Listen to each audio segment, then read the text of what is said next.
ئێرە ڕادیۆی دەنجیگەلە.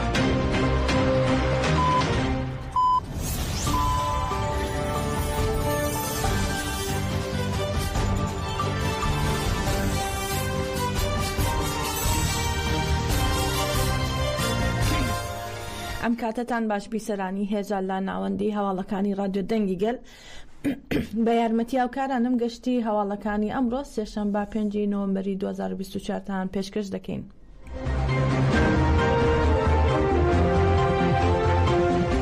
کەجەدەکە ئەوروپا دەربارەی دەست بەسەر داگرتنی شارەوانیەکان و سەپاندنی قەیوم لە شارەکان ڕاگەیان سیاسەتی شەڕ بە سەرگەلی کووردا دەسەپێنرێت. بانگەوازی لەگەل دەکەین لە گۆڕەپانەکان خاوەنداری لە ئیرادەی خۆیان بکەن. کەجەدەکە ئەوروپا دەربارەی دەست بەسەر داگرتنی شارەوانەکانی ماردین و ئیلح و خەلفەتی ڕاگەیان. ئەم هەوڵە پێداگیریە لەسەر سیاسەتی شەڕ و جەختیشی کردەوە ڕوبەڕووی ڕاستیەک دەبینەوە کە ماف و ئازادیە دموکراتیکەکان لە ناو دەبرێن و سیاسەتی شەڕ لەسەری گەلی کورد دەسەپێنرێت. هەروەها کەجەدەکە ئەوروپا بانگەواز لە هەمووان دەکات بڕژێنە گۆڕەپانەکان و ناڕزایەتی دەرببڕن و دەشڵێت هیچ هەوڵ و زۆرداریەک ناتوانن ڕێگە لە تێکۆشانی ئازادی گەلی کورد بگرێت. دەبێت بزانێت قسەکانی دیکتاتۆرە دەست بە خوێنەکان ئەردوغان و باخچەلی بێجگە لە فریودان هیچی تر نین. هەروەها کەجەدەکە ئەوروپا دەڵێت پێویستە بزانێت ئەو گۆشەگیریەی لەسەر ڕێبار ئۆجەلان هەیە لە هەموو کوردستان و تورکیا خۆی نیشان دەدات. پێویستە گەلەکەمان با پێداگیریەوە خاوەنداری لە تێکۆشان بکات.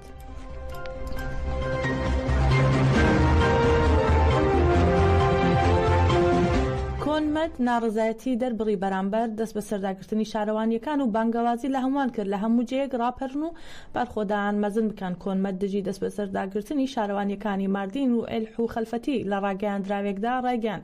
نزیکەی 10 ساڵە لە ڕێگەی دانانی قەیومەوە پێداگرن لەسەر سیاسەتی شەڕ دژی گەلی کورد و هەروەها ڕاشیگان لە بری دیموکراسی و مافەکانی مرۆڤ و مافی هەڵبژاردن و سەروەری یاسا ڕێبازی دەسەڵاتی تورک ڕێبازی چەتە و شەڕە. تێکۆشانی گەلی کورد بۆ دیموکراسی و ئازادی بەبێ وەستان بەردەوام دەبێ. هەروەها کۆنمەد بانگەوازی لە حکوومەتی ئەڵمان و وڵاتانی یەکێتی ئوروپا و ڕێکخراوەکان کرد دژی ئەم سیاسەتە دژی دموکراسیە بوەستنەوە و پەیوەندی خۆیان لەگەڵ ڕژیمی ئاکەپا مەهەپا بپچڕێنن.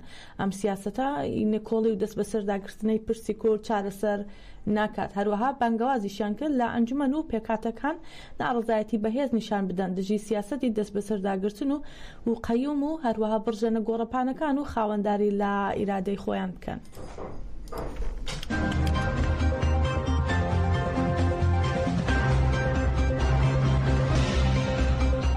لالایەکی تریشەوە ماک دژی دەست بە سەرداگرتنی شارەوانیەکان بانگەوازی کرد لە سەرتاسەری تورکیا و باکووری کوردستان پێویستە بڕژەنە گۆڕەپانەکان و وەڵامی پێویست بدەن با دەوڵەتی ستەمکاری تورک هەموو چالاکیەک و هەموو ئامانجێکیش ڕەوایە.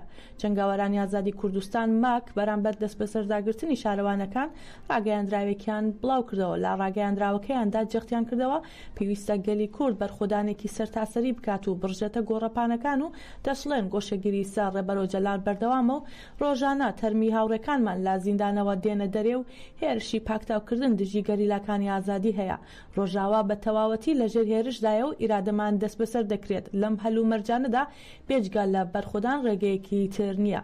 ماک جەخت دەکاتەوە دژی دەست بەسەرداگرتنی ئیرادە لە هەموو لایەک چالاکی تۆڵەسەنەوە ئەنجام دەدەن و وتیشی هەر کەس و دامەزراوەیەک ئیرادەی گەلەکەمان قبول نەکات ئامانجی ئێمەیە. هەروەها ماک ڕایگەیان بانگەواز لە هەموو جەنگاوەرانمان دەکەین هەموو کەس و دامەزراوەیەکی دەوڵەت بکەنە ئامانج. ئێمە وەڵامی ئەوانەی کە دڕندانە هێرش دەکەنە سەرگەلەکەمان و مرۆڤەکانی ئێمە دەکوژێن دەدەینەوە. بانگەواز لە جەنگاوەرانی ئازادی کوردستانمان دەکەین بڕژێنە گۆڕەپانەکان و وەڵامی پێویست بدەن با دەوڵەتی تورک و هەموو چالاکی و هەموو ئامانجێکیش ڕەوایە.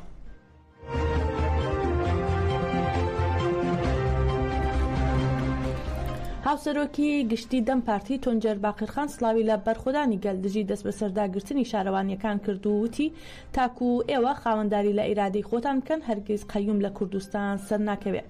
چالاکیەکان لە بەردەم شارەوانی مردین بەردەوامە و هاوسەرۆکانی پارتی یەکسانی و دیموکراسی گەلان دەم پارتی تونجەر باقرخان و تۆلای حاتم مغڵاری و هەروەها سەرۆکی گشتی جەهەپا ئۆزگۆر ئۆزەل لا ماردین ئامادە بوون و هاوسەرۆکی گشتی دەم پارتی تونجەر باقرخان سڵاوی لە بەرخۆدانی گەل کرد و ئاماژەی با سیاسەتی دووڕوانەی دەسەڵات کرد لە لایەکەوە باسی چارەسەر دەکەن و لە لایەکی تریشەوە بەردەوامن لاقڕکردنی سیاسی. باقرخان بەڵێنی تێکۆشانی دووپات کردەوە و ڕاشیگەن هەتا بەدیهێنانی دادپەروەری بەرخۆدان دەکەن و وتیشی لاماردینەوە بانگەوازەکەمان نوێ دەکەینەوە دەست لا زیهنیەتی درۆینە و تاڵان و قەیوم هەڵبگرن با هاوسەرۆکەکانمان ئەم شارانە بەڕێوە ببەن. پاشان هاوسەرۆکی دەبەپا چیدەم گلیکچۆن ئۆجار ڕایگەیان حکوومەت با هێرشکردنە سەر دەستکەوتەکانی کورد هەوڵ دەدات ڕێگای خۆی بکاتەوە تاکە چارەسەر ئازادی ڕێبەرۆجەلان و جەختیشی کردەوە دەسەڵات لا ڕێگەی سیاسەتی قەیومەوە پێشتر و ئێستاش هیچی دەست نەکەوتووە. ئێشگری لا ئێلح و ماردین و خەلفەتی و ئەسنوەرد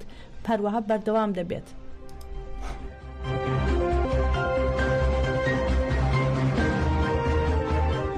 شارەوانی کەمپی پەنابەرانی شەهید ڕۆستەم جوودی لا مەخمور لا دژی دەست بە سەرداگرتنی شارەوانیەکانی مردین و ئێلح و خەلفەتی ڕایانگەیان کەس ناتوانێت ئیرادەی گەلی ئێمە بشکێنێت. ساڵانەکە گەلی کورد لا دژی هەموو جۆرە زوڵم و ستەم و داگیرکاریەک چۆکی دانەداوە و ئەمڕۆژ لا دژی دەست بە سەرداگرتنی شارەوانیەکان بەرخۆدان دەکات.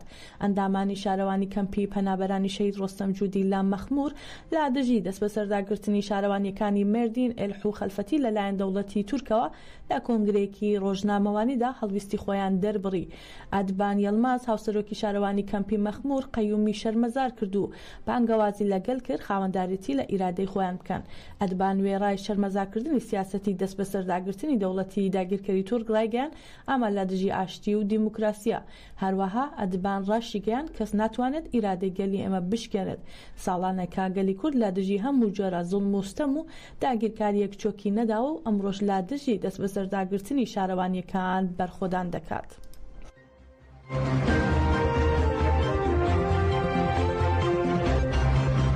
پۆلیسی دەوڵەتی تورک هێرشی کردە سەر ئەو کەسانەی لا دژی دەست بە سەرداگرتنی شارەوانی ئێلح بەرخۆدانیان کرد و زیاتر لە 6 کەسیان دەست بەسەر کرد. پاش دەست بە سەرداگرتنی شارەوانی ئێلح چالاکی ناڕزایەتی لە ئێلح ئەنجام درا و لە کاتی چالاکیەکاندا پۆلیسی دەوڵەتی تورک هێرشی کردە سەرگەل و زیاتر لە 6 کەسیان دەست بەسەر کرد کە لە نێویاندا ئەندامانی ئەنجومەنی شارەوانیان تێدایە.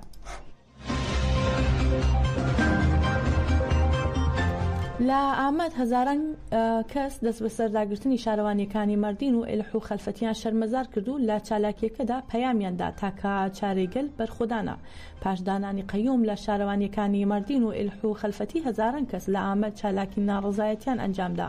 جەماوەر دوروشمی هەموو جەیەک مردین و ئێلح و خەلفەتیە هەموو جەیەک بەرخۆدانە یان بەرز کردەوە و ڕێپێوانیان کرد. هاوسەرۆکی دەم پارتی ئامەد عەباس شاهین ڕایگەیان ئەم سیاسەتە تەنها لەسەر گەلی کوردنیە و لەسەر تەواوی گەلانی تورکیا دەسەپێنرێت.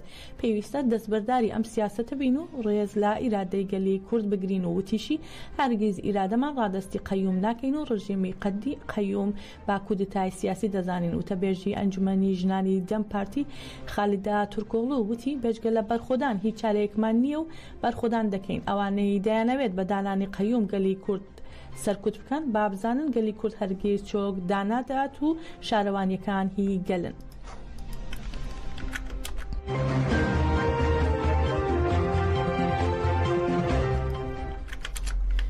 ئاژانسی هێرانە بڵاوی کردەوە دۆسیەی پەخشان عەزیزی ڕەوانەی دادگای باڵا کرا و دەشڵێن ماوەی 120 ڕۆژە لاپینینی بنەماڵەکەی و پارێزەرەکەی بێبەش کراوە.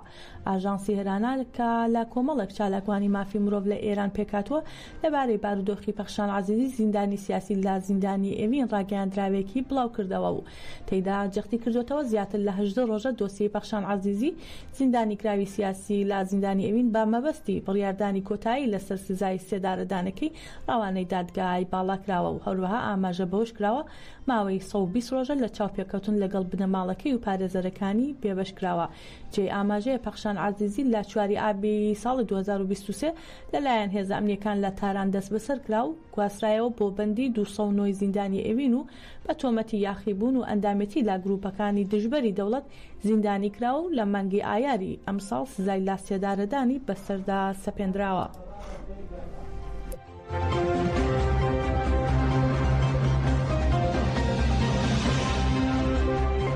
باپی زانیاریەکان حکومی ئێدامی ئاروین قارەمانی ناسراو بە ناتانائیل هاوڵاتی 32 ساڵ و ئەندامی کۆمەڵگەی جووەکانی کوردستان لە زیندانی دیزلاوای کرماشان و هەروەها لە زیندانی ناوەندی ڕژیمی ئێران لاورمێ حکومی ئێدامی رامین کازم علیل و علی مؤمنی دوو هاوڵاتی خەڵکی ورمێ بە تۆمەتی کوشتنی بە ئەنقاز جێبەجێ کراون.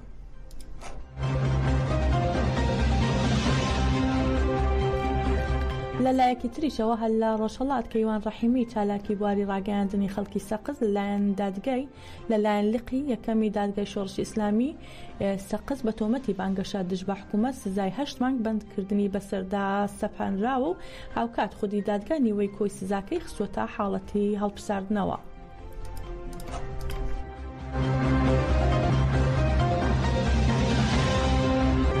ئەمڕۆ هەڵبژاردننی سەرۆکایەتی ئەمریکا دەست بێ دەکات. ئەمڕۆ سێشەممە هەڵبژاردننی سەرۆکایەتی ئەمریکا لە کاژمێر حوتی بەیانی بە کاتی ئەمریکا و کاژمێر دوو پاشنێوەڕۆ بە کاتی هەرێمی کوردستان دەست پێ دەکات و بڕیارە 47مین سەرۆکی ئەمریکا هەڵبژێردرێت. لە دەنگدانی گشتی بۆ هەڵبژاردننی سەرۆکی ئەمریکا زیاتر لە 230 ملیۆن کەس مافی دەنگدانیان هەیە. بەڵام تاکو ئێستا تەنیا نزیکەی 186 ملیۆن کەس ناوی خۆیان بۆ دەنگدان تۆمار کردو و نزیکەی 130,000 ناوەندیش لە سەرتاسەری وڵاتەکە بۆ دەنگدەران تەرخان کراوە. جێیامەژێ دوو بەربژێرە سەرەکیەکەی ئەم خولەی هەڵبژاردننی سەرۆکایەتی ئەمریکا بریتین لە دۆناڵد ترامپ بەربژێری کۆماریەکان و کامیلا هەرس بەربژێری دیموکراتەکان.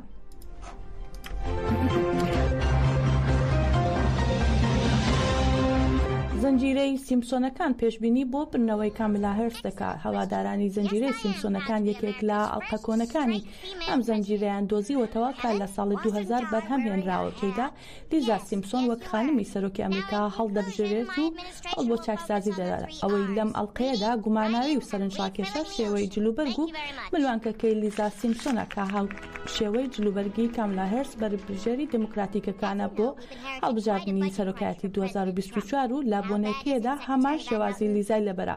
هەواداران ئەم ئەڵقەیە با گوماناوی دەزانن و بەشێکیشان دەڵێن سیمپسۆنەکان بۆ جارێکی دیکە پێشبینیان بۆ داهاتوو کردو و ئەگەری ڕوودانی زۆرە بەشێکیشان ئاماژە بەوە دەدەن ئەوەی دروستکراوە ڕێکەوتێکی زیاتر هیچ نییە. Excellent question. Yes, I am proud to be America's first straight female president.